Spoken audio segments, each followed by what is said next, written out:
கழகத்தினுடைய நிறுவன தலைவர் புரட்சித் தலைவர் கொப்பனச்சோழர் மக்கள் கழகம் எம்ஜிஆர் அவர்களையும் காலமெல்லாம் ஏழை எளிய மக்கள் மீது அன்பும் பண்பும் பற்றும் பாசம் கொண்டு கழகத்தின் காவல் தெய்வமாக நின்று தமிழகத்தில் நல்லாட்சி நடத்திய நம்முடைய இதய புரட்சி தலைவி மாண்பு அம்மா அவர்களை வணங்கி இன்றைய கூட்டத்திற்கு வருகை முடித்திருக்கின்ற அனைவருக்கும் என்னுடைய வணக்கத்தையும் கூட்டத்தை வெற்றிகரமாக நடைபெறுவதற்கு பொறுமையோடு இருந்து எனக்கு முன்னாலே பேசிய அனைத்து தலைவர்களுடைய பேச்சையும் உன்னிப்பாக கவனித்துக் கொண்டிருக்கிற உங்களுக்கு எங்களுடைய நன்றியையும் இந்த நல்ல நேரத்தை தெரிவித்துக் கொள்கிறேன். இந்த சிறப்பான கூட்டத்திற்கு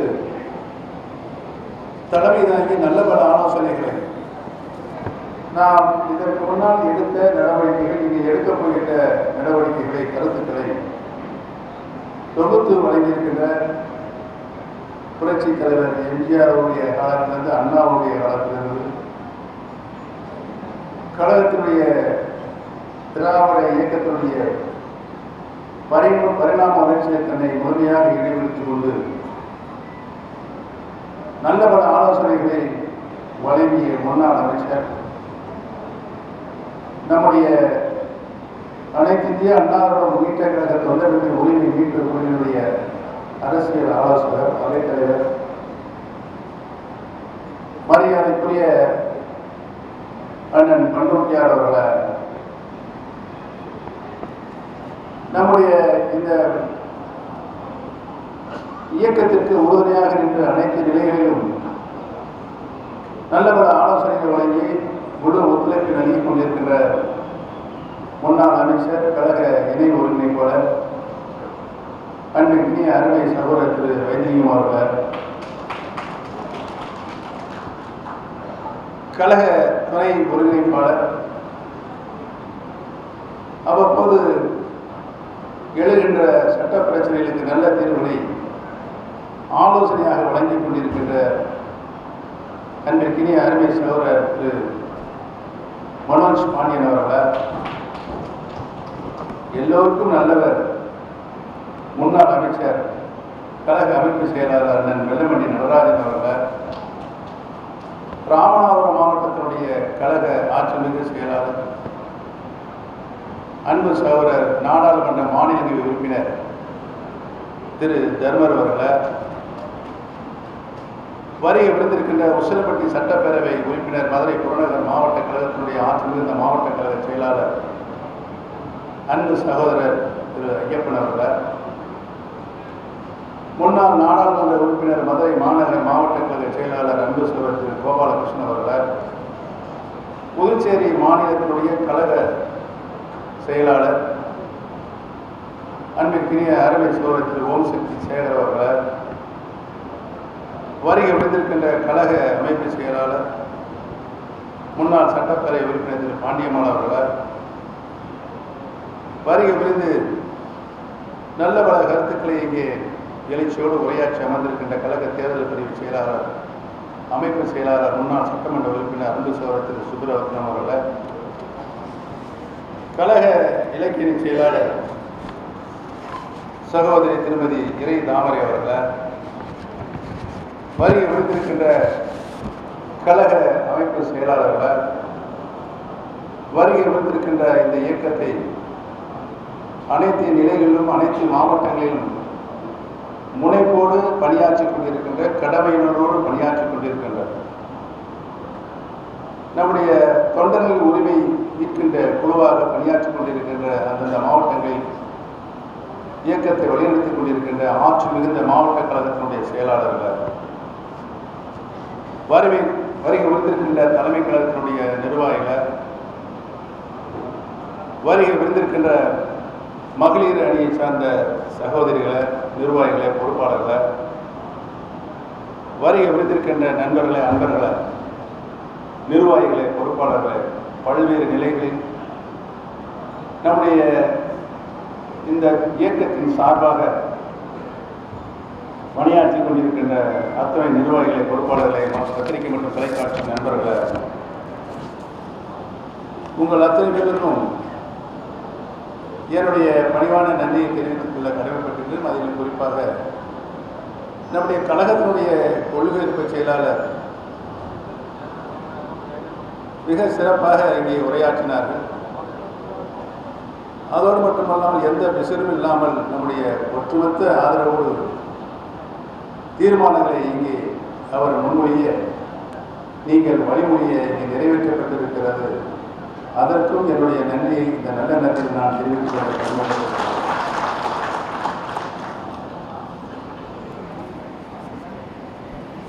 நம்முடைய இந்த தர்ம யுத்தம் தொடங்கப்பட்டு பல்வேறு சோதனைகளை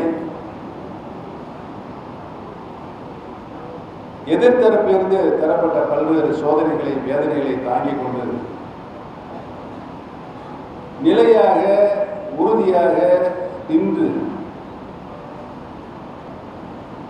அனைத்து இந்திய அண்ணா திராவிட முன்னேற்ற கழகத்தினுடைய தொண்டர்கள் உரிமையை புரட்சித் தலைவர் எம்ஜிஆர் அவர்கள் எங்களுக்கு வழங்கிய உரிமையை புரட்சி தலைவி மாண்பு அம்மா அவர்கள் கட்டி காப்பாற்றிய அந்த உரிமையை மீண்டும் நாங்கள் மீட்டெடுத்து அதை மீண்டும் தொண்டர்களுக்கு தர வேண்டும் என்று நல்ல எண்ணத்தோடு பணியாற்றிக் கொண்டிருக்கின்ற எவ்வளவோ சிரமங்கள் இருந்தாலும் அவையெல்லாம் பொறுத்து பணியாற்றிக் கொண்டிருக்கின்ற அத்துணை நிர்வாகிகளுக்கும் என்னுடைய நன்றியும் வணக்கத்தையும் இந்த நல்ல நேரத்தை தெரிவித்துக் கொள்ள கடமைப்பட்டிருக்கிறேன்.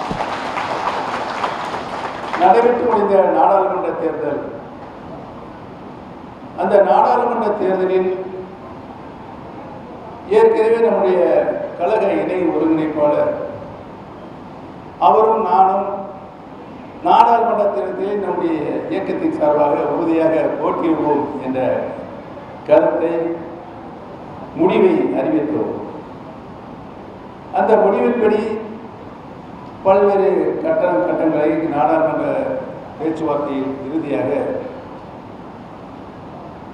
நானே களத்தில் நாடாளுமன்ற தொகுதியில் வேட்பாளராக நிற்க வேண்டும் என்ற அனைவருடைய கருத்துக்களின்படியும் எண்ணங்களின்படியும் நான் அந்த தொகுதியில் போட்டியிடுகின்ற ஒரு நல்ல சூழல், ஒரு பெரும் பாக்கியம் எனக்கு கிடைத்தது. தேர்தலில் 12 நாட்கள் தான் நம்முடைய பொறுப்பாளராக பணியாற்றி கொண்டிருக்கின்ற பணியாற்றிய கழக இணை ஒருங்கிணைப்பாளர், துணை ஒருங்கிணைப்பாளர், இங்கிருந்து வருகின்ற முன்னாள் அமைச்சர்கள், மாவட்ட கழக செயலாளர்கள் அனைவரும் ஒரு சேர முனைப்போடு பணியாற்றியதன் காரணமாகத்தான் எத்தனையோ தடங்கள் 6 பன்னீர்செல்வத்தை அங்கு கொண்டு வந்து நிறுத்தினார்கள் என்னை தோற்கடிப்பதற்கு.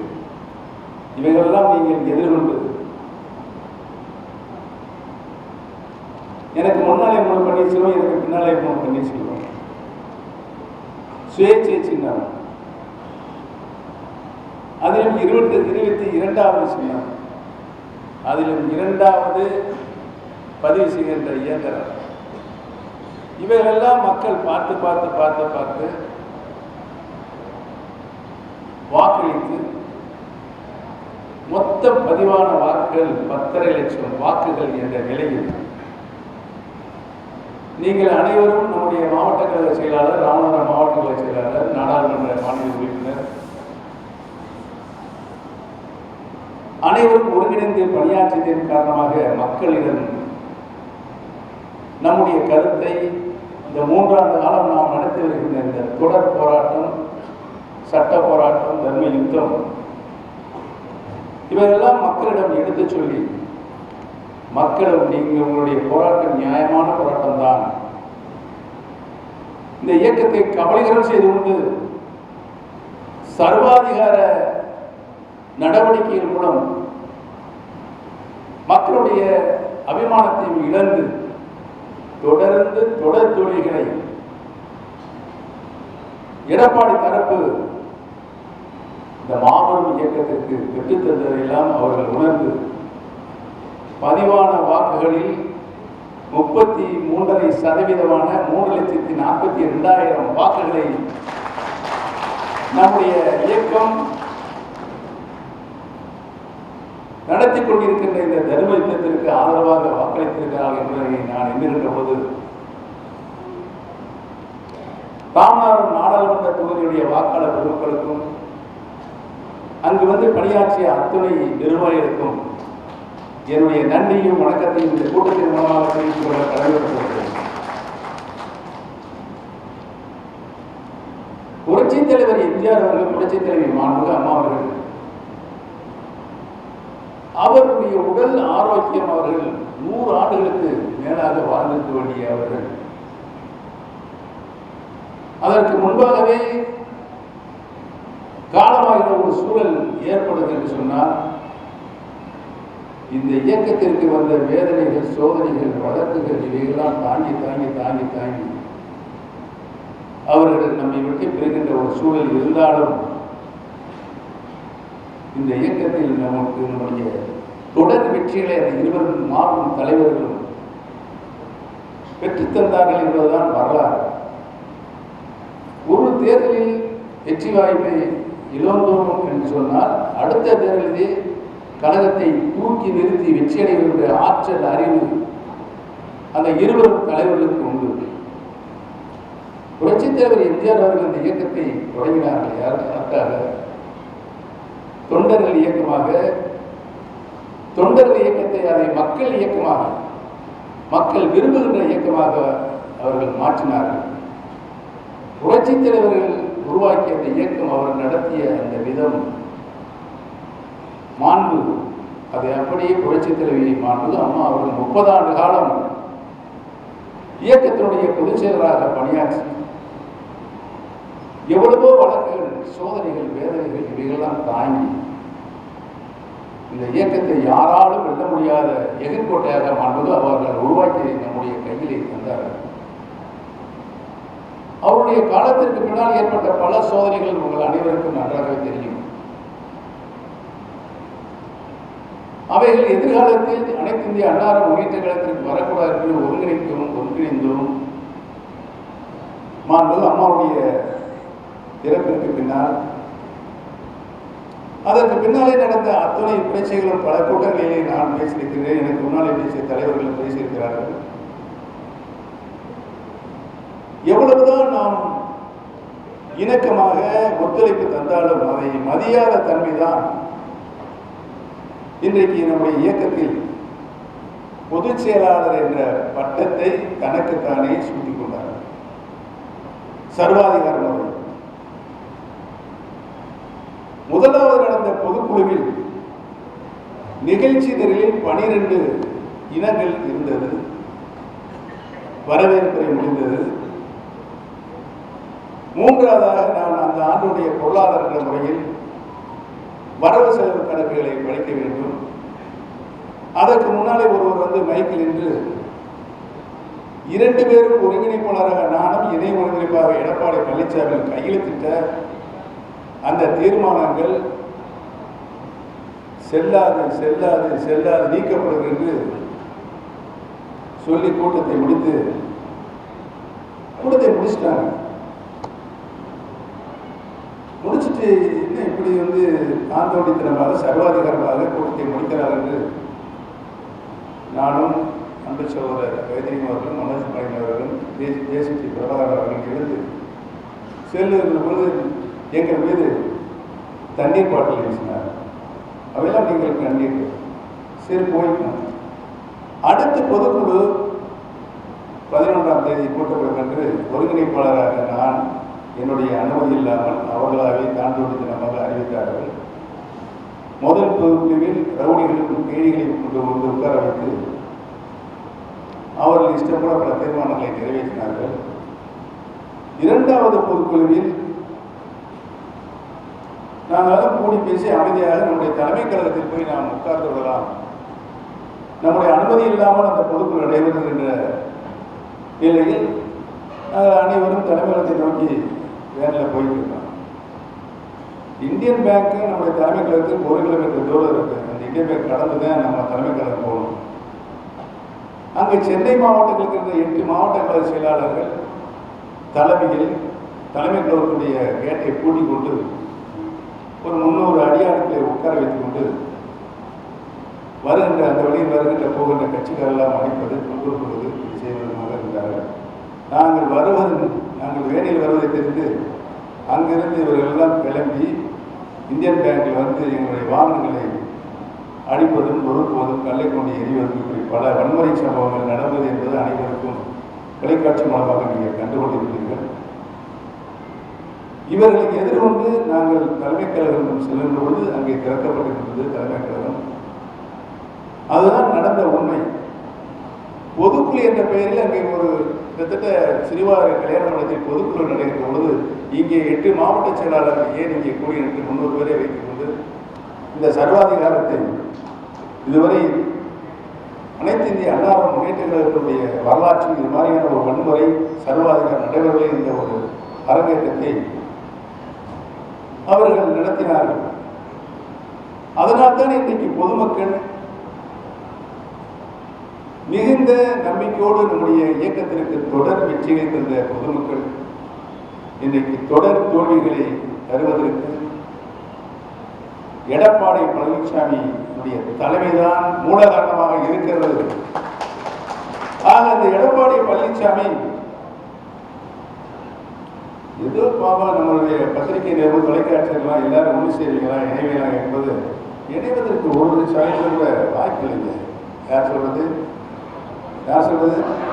ஆமா, அவங்க தாத்தா ஆரம்பிச்ச கட்சி இந்த கட்சி என்ன ஒரு அணியா இந்தியாவில் 1989 ஜனதா கட்சியிலேருந்து அண்ணா திமுக இந்த இருக்காரு அண்ணன் அவர் ஆதாரமாக வச்சிருக்காரு. என்னன்னு அங்கே திரும்பி சொல்லுங்க.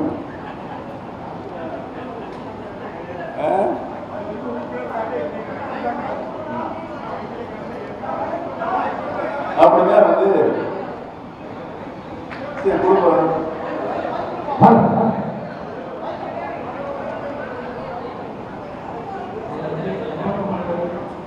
என்னுடைய தாய்மாமா ஜெயதேவர் ஜனதாதள எஸ்எல் இருந்தாருங்க 76 84 இந்த அவர் போட உறுதுணையாக போட போய் வேலை செஞ்சுருக்கிறவங்க எடப்பாடி பழனிசாமி. அவர் வந்து 89 முன்னே உறுப்பினருக்காக அவர் வந்து இல்லைங்க இருந்தால் அவர் கொண்டு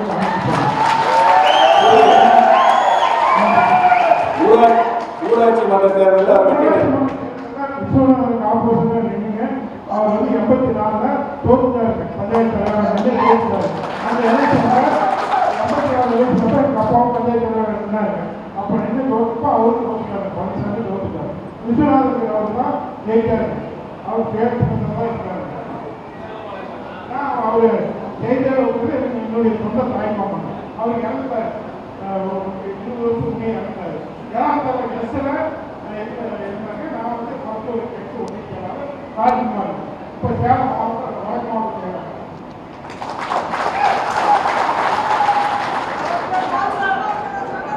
ஏன் வந்து நேரடியாக போகிறத இவரை பேச வைக்கிறேன்னா ஒரு 6 முன்னாள் அமைச்சர்கள் புதுபெரும் கட்சியுடைய மூத்த தலைவர்கள் அவரிடம் போய் என்ன எங்கள் நிலத்தை ரொம்ப மோசமாக போயிட்டு இருக்கு, எங்கே போனாலும் எங்களுக்கு மரியாதை கிடையாது, பொதுமக்கள் மரியாதை பண்ணுறாங்க, கட்சியுடைய தொண்டர்கள் மரியாதை பண்ணுறாங்க, இணைவது கொண்டுதான் நாம் அடுத்து செய்ய வேண்டிய ஒரே பணி என்று வலியுறுத்தி வந்தார். அதை வந்து இவர் ஒரு நிருபர்கள் கேட்கும்போது சுத்த போய் சொல்லுவார். அவர் சந்திச்சு அவங்க 6 பேர் சந்திச்சதெல்லாம் பத்திரிகையில் எழுதிட்டாங்க வாக்குமூலமா. இவர் சுத்த போயின்றாரு. அதில் ஒருத்தர் இன்னைக்கு பேட்டி கொடுத்துருக்காரு, அது சுத்த போயிடல நிஜமே நாங்கள் பார்த்தது உண்மை. இப்படி ஒருத்தர் வந்து பொதுச் செயலாளராக இந்த கட்சிக்கு தலைமை தான். அவர் பேசுறது கூட பொய்யுங்க. என்னை தனிப்பட்ட முறையில் பேச வரும்போது எதுவுமே காரணம் என்ன தவறு செஞ்சு சொல்லு எடப்பாடி பழனிசாமி.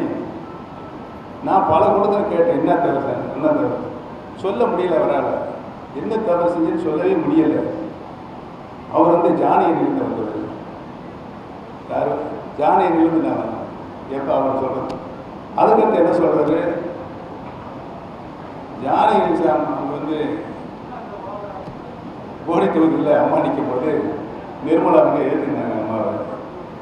அப்போ வந்து நான் போய் அங்கே வேலை பார்த்தேன்னு சொல்லி ஏஜென்ட்டாக வேலை பார்த்தேன்னு சொல்லி அவர் பேட்டி கொடுத்தாரு. நான் என்ன சொன்னேன் அடுத்த நாள், ஐயா பழனிசாமி நான் அங்கே சேர்ந்து சாதாரண வார்டில் கூட வேலை செஞ்சேன்னு ஏஜென்ட்டாக வேலை செஞ்சேன்னு. யாரு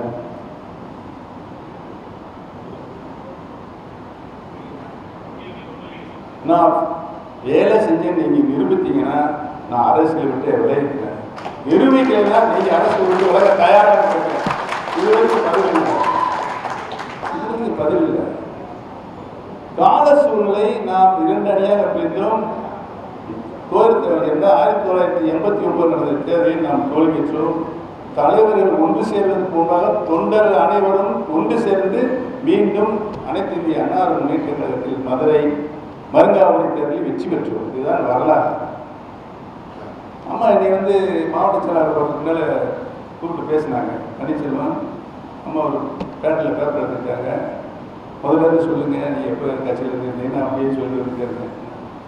நகர எம்ஜிஆர் இணையல் செயலாளர்னா, அப்புறம் நகர செயலாளரான 2 முறை நகர செயலாளர் ஏகமாக தேர்ந்தெடுத்தேன். அப்புறம் அம்மா மாவட்ட எம்ஜிஆர் செயலாளர் பண்ணீங்க, அப்புறம் மாவட்ட செயலாளர் போட்டுருவீங்க, அப்புறம் எம்எல்ஏ ஆகிருக்கீங்க. நான் அதில் இடையில நகரமன்ற தலைவர் ஆகிங்க, எம்எல்ஏ ஆனீங்க. அம்மா சரி சும்மா சொல்லுங்க, காணியிலேருந்து நீங்கள் ஆமாம்மா காணியை தான் இருக்கீங்க. நான் சொன்னதை திரும்ப அடுத்த வாரம் சொல்லுங்க. நான் மெதுவாக சொல்லுவேன், நான் ஜானகியில் இருந்தவங்க நகர செயலாளர் இல்லைனாலும் அடுத்த மாதிரி சொல்லுங்க. ஏன் அப்படி சொன்னாங்கன்னா, ஜானகியில் இருந்த இளைவருக்கு நாங்கள் அமைச்சராக இருக்கேன்லாம் இருக்கேன். அதில் இல்லை பண்ணிச்சுக்கலாம் சேர்ந்துட்டோம். ஒன்றா தான் இருக்கிறாங்களா. இவர் அதவே சொல்லிட்டே இருக்காரு. இப்போ என்ன, ஜானகி அம்மாவுக்கு 100 ஜானகி அம்மாவுக்கு அந்த ஜானகி அம்மா அணிலிருந்ததே பெரிய பாவச்சையாக என்னை உருவகப்படுத்திய எடப்பாடி பழனிசாமி காலத்தினுடைய கட்டாயம். தலைவரானவும் அம்மாவுடைய அம்மாவும் இன்றைக்கு கட்சியை வழிநடத்திக் கொண்டிருக்கிறார். தொண்டர்களை வழிநடத்திக் கொண்டிருக்கிறது. ஏன்னா இந்த இயக்கம் தொண்டர்களுடைய இயக்கம். மீண்டும் தொண்டருடைய கைக்கு இந்த இயக்கம் வரும் என்பதை நான் இன்றைக்கு முன்னால் சொல்லியிருக்க உறுதியாக இயக்கம் தொடர்ந்து நான் மலைக்கு பேசிட்டு இப்போ வர 3 பேர் எடப்பாடி பழனிசாமி அங்கே உள்ளார். இந்த கட்டடத்துக்கு தலைவருடைய பேர் எம்ஜிஆர் மாளிகை அப்படின்னு வைக்கணும்னு சொன்னார். அவர் திரும்ப முடிச்சார். ஒன்றும் பதிலே சொல்லலை. சொல்லி பார்த்தோம், 4 பேர் சொல்லி பார்த்தோம். அப்புறம் ஒரு பக்கத்தில் கீழே இருக்கிற இந்த மாடத்துக்கு அம்மா பேரை வைக்கலாம், மேலே இருக்கிறத கொடுத்துட்டு ஜானகி அம்மா பேரை வைக்கலாம் அப்படின்னு எங்கிட்ட 2 பேர்த்துக்கிட்டே ஜேஜிடி பிரவன் சொன்னார். நீங்களே சொல்லுங்க அப்படின்னு நாங்கள் அவர் சொன்னார். அவர் எந்திரிச்சு இந்த மேலே இருக்கிற மாடத்துக்கு ஜானகி அம்மா பேர் வைக்க. ஆமாம், உங்களுக்கு வேலை கிடையாது போய் அப்படின்னு எந்திரிச்சு போயிட்டார்.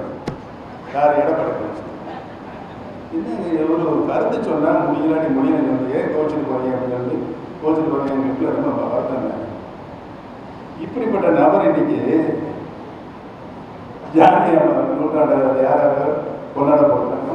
பரவாயில்ல, பிரச்சனை இல்லை. அதாவது அறிவை பயன்படுத்த வேண்டும். அறிவே இல்லாமல் ஏதாவது செய்து வருவது, வாபஸ் வாங்குவது தான் இன்றைக்கு இருக்கின்ற நிலை. இந்த நிலையை மாற வேண்டும். அதுக்காக இன்னொரு பிரச்சனை, புதுக்குழுவில் மாண்பு அம்மாவுடைய 30 ஆண்டு காலம் கழகத்தினுடைய பொதுச் செயலாளராக, 16-17 ஆண்டு காலம் மாண்பு முதலமைச்சராக ஒரு உச்சபட்ச மரியாதையை நாம் நிரந்தர பொதுச் செயலாளர் மாண்பு அம்மாவில் தான் என்று தீர்மானம் ஏகமனதாக நிறைவேற்றோம். நாம் அம்மா உயிரோடு இருக்கும்போது அதை நம்ம சொல்லிட்டு வந்த எல்லாருக்கும் அந்த தீர்மானத்தை ரத்து செய்கின்ற கல்லெஞ்சம் படைத்தவர் தான் இன்றைக்கு அங்கே உட்கார்ந்துருக்காங்க. இப்ப அவரை போய் நிரந்தர பொதுச் செயலாளர் என்னைக்கு பொதுச் செயலாளரிலிருந்து அவரை நீக்குகின்ற காலம் வரும். அந்த காலம் தான் அனைத்து இந்திய அண்ணா முன்னேற்றத்திற்கு பொற்காலம். அன்னைக்கு தொடங்குங்க. எந்த தேர்தல் வந்தாலும் அதிமுக வெற்றி வரும். எடப்பாடி பழனிசாமி இல்லாத சூழ்நிலையை நீங்கள் உருவாக்குகின்ற இன்றைக்கு தொண்டர்களும் பொதுமக்களும் போகுமனமெல்லாம் சொல்லிக் கொண்டிருக்கின்ற ஒரு சூழல் இன்னைக்கு உருவாகி, அதுதான் யதார்த்தமான உண்மை. ஒவ்வொரு விஷயத்திலும் அவர் அண்ணா எப்படி கட்சி நடத்தினாரு, தலைவர் எப்படி கட்சி நடத்தினார், அம்மா எப்படி கட்சி நடத்தினாங்க, எவ்வளவு வாஞ்சியோடு சகோதர பாசத்தோட தாயுடத்தோடு இந்த இயக்கத்தை நடத்தினார்கள் என்பதை பின்னால் தெரிய பார்த்து நடத்தினாரா? அதுக்கெல்லாம் இல்லை, வாய்ப்பே இல்லாமல் போச்சு. யாராவது ஒரு மாறுபட்ட கருத்தை சொன்னால் அவர் கொடூரமான பார்வையில் பார்ப்பாங்க. சரி, ஒரு தொண்டன் கட்சி, இந்த கட்சி தொண்டர்கள் இருந்த கட்சி, அந்த தொண்டர்கள் சொன்னால் அதை உள்வாங்கிக்கிறோம். உள்வாங்கி தனியாக கூட தலைமை கலைஞர் வேலை சந்தித்து அவர் கொஞ்சம் கருத்து சொல்கிறாரு. எனக்கு என்ன சொன்னாங்க, ஆலோசனை பண்ணணும். அவர் முதலமைச்சராக இருக்கிற நேரத்தில் நம்முடைய தலைவர்கள் யாராவது சட்டமன்ற உறுப்பினர், நாடாளுமன்ற உறுப்பினரோ அவர் அறிக்கை சென்று பேசின இவர் எழுந்திச்சு நின்றுக்குவார். சரி, நமக்கு மரியாதை கொடுக்குறாரு அப்படின்னு நினைப்போம். ஆனால் இல்லை, சரி சொல்லுங்க நீங்கள் வந்து நிறுத்த சொல்லுங்க சார், அப்போ நீங்கள் போயிட்டு வாங்க, கும்பிட்டு உட்காந்துக்குவார். எந்திரிச்சு நிற்கிறதுக்கு சீக்கிரம் நீங்கள் வெளியேறி போங்க அப்படின்னு. இப்படி ஒரு முதலமைச்சர் அந்த 4 காலையில் உட்காந்து கேவலமாக இருக்கு. இன்னைக்கு இந்த நிலையெல்லாம் மாற வேண்டும் என்று நாம் நிரூபித்திருக்கிறோம். எங்கள் பக்கம்தான் தொண்டர்களும் இருக்கிறார்கள், மக்களும் இருக்கிறார்கள் என்பதை நடைபெற்ற நாடாளுமன்ற தேர்தலில் நாங்கள் நிரூபித்திருக்கிறோம். உங்க நிலைமை என்னாச்சு?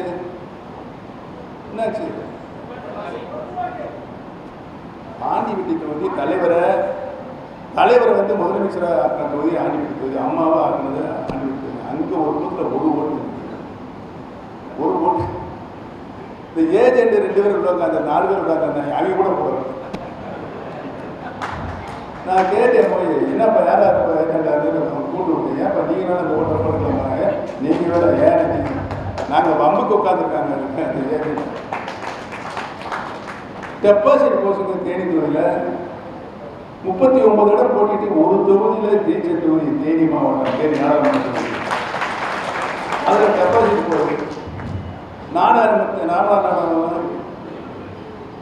அப்போ இங்கே கடலிலிருந்து புறப்பட்டு மலைக்கு, எங்கள் தேனி மாவட்டம் மலைக்கு வந்து அப்போ இடையில இருக்கிற எல்லா தொகுதியும் டெபாசிட் கிடையாது. 13 தொகுதியில் வந்து 3வது இடம். நம்ம கொள்ளியரப்பு செயலாளர் சொன்ன போல கன்னியாகுமரி மாவட்டத்தில் 91,000 ஓட்டு காங்கிரஸ் ஆகிருக்கு. நம்ம எவ்வளோ வாங்கியிருக்கோம்? 5,000 ஓட்டு. எடப்பாடி அணி 5,000 ஓட்டு. இவ்வளவு வந்து கீழ்நிலைக்கு கொண்டு போய் ஒரு பாடம் படிக்காமல் இருக்கின்ற ஒரு நபர் கழக பொதுச் செயலாளராக உட்கார்ந்து சொன்னால்,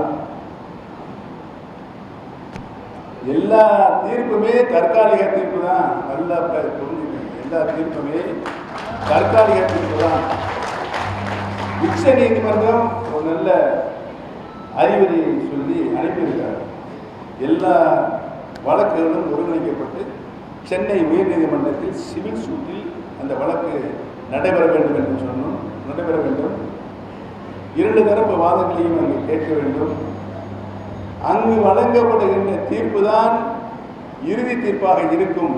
இடையில் எந்த தீர்ப்பு வந்தாலும் அது நடைமுறைக்கு வராது என்று நல்ல கருத்தினை அங்கே சொல்லியிருக்கிறார்கள். சிவில் சூட்டு இப்போ 3வது வாய்தால போயிட்டு இருக்கு. நல்ல தீர்ப்பை உலகம் சொல்லுகின்ற நாள் வரும் என்பதை நான் காலகட்டம் கணிந்து வந்துட்டே இருக்கு.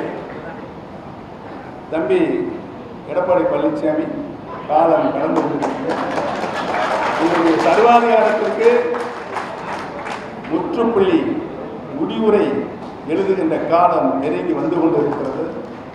கொட்டம் மக்களால் இங்கே நிறைந்திருக்கின்ற தொண்டர்களால் அடக்கப்படுகின்ற நாள் வெகு தூரத்தில் இல்லை என்பது இந்த கூட்டத்தில் இன்னொரு செய்தியை நான் சொல்லிடுறேன். எந்த தேர்தலாக இருந்தாலும் ஒரு ஊராட்சி மன்ற தேர்தலிலிருந்து நாடாளுமன்ற தேர்தல் வரைக்கும் அந்தந்த பகுதியில் இருக்கின்ற அமைப்புகள், கட்டமைப்புகள் நிறைவாக இருக்க வேண்டும். பல நேரங்களில் நான் சொல்லிவிட்டேன், பல கூட்டங்களில் சொல்லிவிட்டேன். நானும் தலைமை கழக நிர்வாகிகளும் அனைத்து மாவட்டங்களுக்கும், வருவாய் மாவட்டங்கள் 38 வருவாய் மாவட்டங்களுக்கு சொல்லிவிட்டோம். அதில் இன்னும் சில குறைபாடுகள் இருக்கிறது. ஜனவரி மாதம் மீண்டும் தலைமை கழக நிர்வாகிகளுடைய குழு அனைத்து கட்சி மாவட்டங்களுக்கும் நாங்கள் வருவோம். கட்சி மாவட்டங்கள் வருவோம்.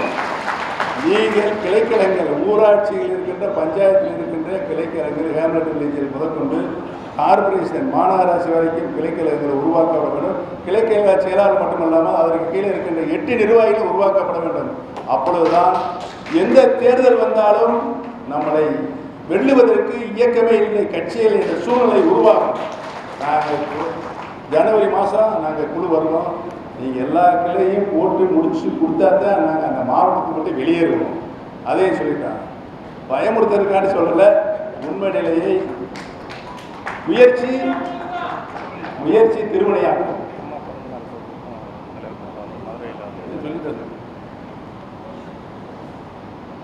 முயற்சி திருவினையாக்கும் உள்ள பலனை நம்முடைய மாண்புமிகு தலைவராக மாண்புமிகு அம்மா அவர்கள் எண்ணப்படி சட்டமன்றத்தில் மாண்புமிகு அம்மா அவர்கள் இதய சுத்தியோடு சொன்னார்கள், எனக்கு பின்னாலும் எத்தனை நூறாண்டுகள் ஆனாலும் கழகம்தான் ஆட்சி அமைக்கும். அந்த நிலையை உருவாக்குகின்ற ஒரே இயக்கம் இங்கே குழுமி இருக்கின்ற நம்முடைய இயக்கம் தான் என்பதை நான் இங்கே தெரிவிக்கிறேன். ஏன்னா நீங்கள் தான் விசுவாசமாக தோழர்கள் தலைவர்கள். இந்த பணியை நாம் 100% முடித்து தர வேண்டும். 78 கழக அமைப்பு ரீதியான மாவட்டங்கள் நாம் உருவாகி இருக்கின்றோம். எல்லாரும் அந்தந்த மாவட்ட கழக செயலாளர்கள், மாவட்ட நிர்வாகிகள், ஒன்றிய கழக செயலாளர்கள், நகர கழக செயலாளர்கள், பேரூராட்சி கழக செயலாளர்கள், மாநகராட்சி செயலாளர்கள், பகுதி கழக செயலாளர்கள், வட்டக்கழக செயலாளர்கள் கொடுத்துருக்கீங்க. ஆனால் அவர்களை அந்த செயலாளர்களுக்கு பணியாற்றக்கூடிய ஆற்றல் கீழே அவர்கள் துணையாக இருக்கின்ற இந்த 8 நிர்வாகிகள் இருக்கிறது. 8 நிர்வாகிகள் இவைகளெல்லாம் செய்தால்தான் 100% அந்த பணி முடியும். நாம் உறுதியாக அனைத்து தேர்தலை வெற்றியடைவதற்கு அது ஒரு மிகரிய உந்து சக்தியாக உறுதுணையாக இருக்கும் என்பதை நாம் எல்லாம் மனதில் வைத்து நான் உள்பட நான் சொல்லிக் கொள்கிறேன். அதுக்கு இந்த பணியை நீங்கள் 100% இப்பொழுதே ஆரம்பிச்சிருங்க. நாங்கள் வரும்போது இருந்தாங்க எங்கள் உங்களுக்கு பஞ்சாயத்து எத்தனை பஞ்சாயத்து அந்த அத்தனை பஞ்சாயத்து செயலாளர் அது கீழே 8 பேர் போட்டிருக்கேன். கிளைக்கழக நிர்வாகிகள் சொன்னீங்கன்னா ரொம்ப மகிழ்ச்சி அடைவோம். அடுத்து எந்த தேர்தல் வந்தாலும் நாம் தான் வெற்றி மேல் வெற்றி பெறப் போகிறோம் என்ற நிலையை உருவாக்குவோம். அதுதான் நம்மளை இந்த நாட்டுக்கு அர்ப்பணித்திருக்கின்ற புரட்சித் தலைவர் எம்ஜிஆர் புரட்சித் தலைவர் மாண்புமிகு அம்மாவுக்கு நாம் செய்கின்ற நன்றியாக இருக்கும் என்பதை மட்டும் இந்த நல்ல நேரத்தில் தெரிவித்துக் கொண்டு பல்வேறு இடையூறுகள் இருந்தாலும் இன்றைய கூட்டத்திற்கு வருகிறது அத்தனை நிர்வாகிகளுடைய நன்றி வணக்கத்தையும் தெரிவித்து அடுத்த கூட்ட மாநாடு உட்காருங்க. சாப்பாடு எல்லாத்துக்கும் இருக்கு, நல்ல நிறைய பண்ணிருக்க. அடுத்த மாநாடு மதுரையில்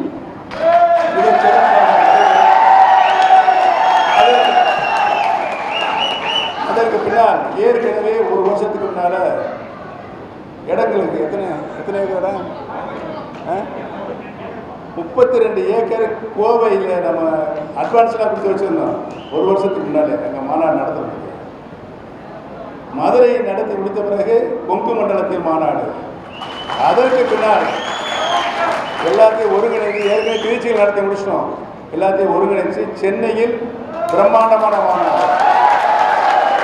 இது எல்லாத்தையும் வெற்றிகரமாக முடிப்பதற்கு நீங்கள் அனைவரும் நம்முடைய கட்டமைப்புகளை உருவாக்கி தாருங்கள் என்று உங்களை அன்போடு கேட்டு விடைபெறுகிறேன். நன்றி, வணக்கம்.